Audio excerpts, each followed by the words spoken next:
बोलिए सतगुरुदेव महाराज की जय। मैं राम कुमार अग्रवाल, भजन गायक, लेखक एवं धार्मिक प्रचारक। भव्य आत्माओं, आज आपके सामने मैं सत्संग के विषय में कुछ कल्याणकारी बातें बताऊंगा, जिससे कि आपकी जीवन की दशा और दिशा बदल जाएगी। प्राय लोग सत्संग को अच्छी तरह नहीं समझते कि हम भजन करके आए, हम सत्संग में गए थे, हमने कीर्तन कर लिए, हम तो बहुत सत्संगी हैं, ऐसा उनके दिमाग में कुछ भरा रहता है।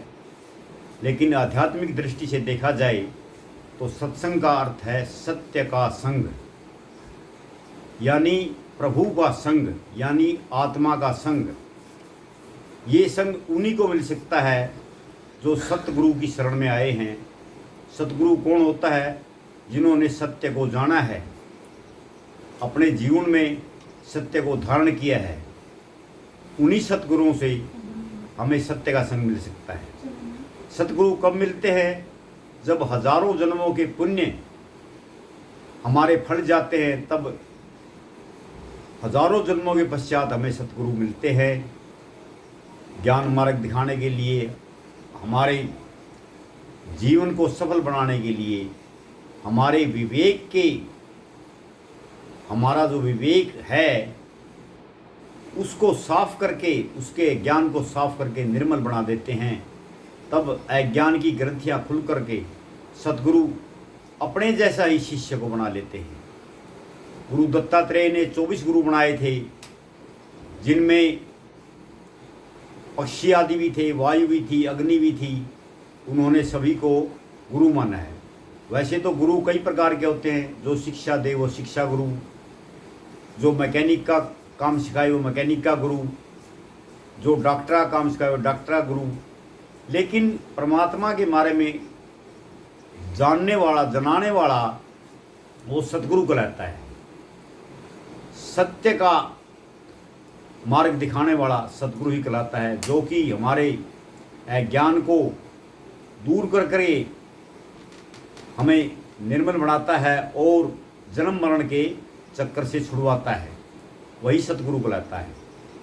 वैसे तो आजकल तोता रटंत ग्रंथों को पढ़ करके अच्छे अच्छे लच्छेदार भाषण दे करके अपने को गुरु बताते हैं और गुरु की पदवी धारण करवाते हैं कि हम तो बहुत ज्ञानी ध्यानी हैं। कभी भी किसी पंडित को भगवान नहीं मिले, किसी ज्ञानी को भगवान नहीं मिले, क्योंकि उनमें अहम आ जाता है।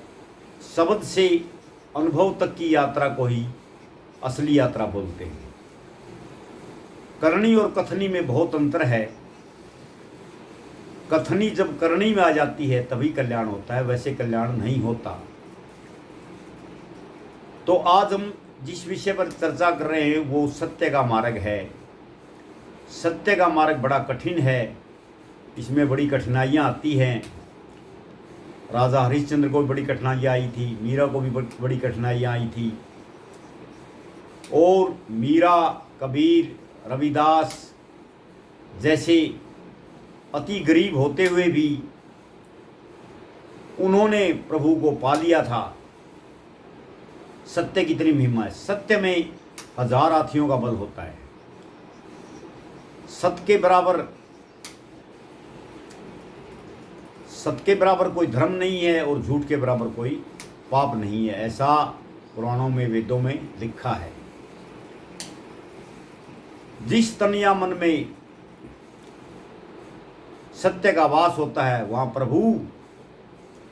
प्रभु का वास होता है। रामायण में भी लिखा गया है कि निर्मल मन में प्रभु का वास होता है। तो ये निर्मल मन कैसे हो, इसमें भी कई बातें हैं।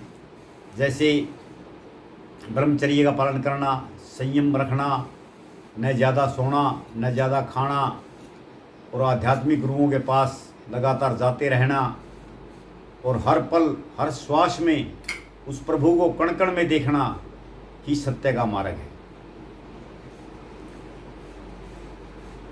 सत्य के मार्ग में जिसने सत्य को धारण कर लिया, जिसने सत्य को धारण किया, उसके मन में आनंद की अनुभूति होती है। उसे संसार खारा लगने लग जाता है, उसे संसार खारा वो हर एक बात में सम रहता है, चाहे कितना ही दुख आ जाए, कितना ही सुख आ जाए, कितना वैभव आ जाए, क्योंकि उसने एक सत्ता को स्वीकार किया है कि सत्य के बराबर कोई शक्ति नहीं है, सत्य के बराबर कोई भी शक्ति नहीं है। सत्य से ही पृथ्वी टिकी हुई है, सत्य से ही सूर्य चमक रहा है, सत्य से ही वायु चलती है, सत्य से ही अग्नि जलती है और सत्य से ही आकाश है। भव्य आत्माओं, आज इतना ही, बाकी हम बाद में मिलेंगे। और सच्चे दरबार की जय।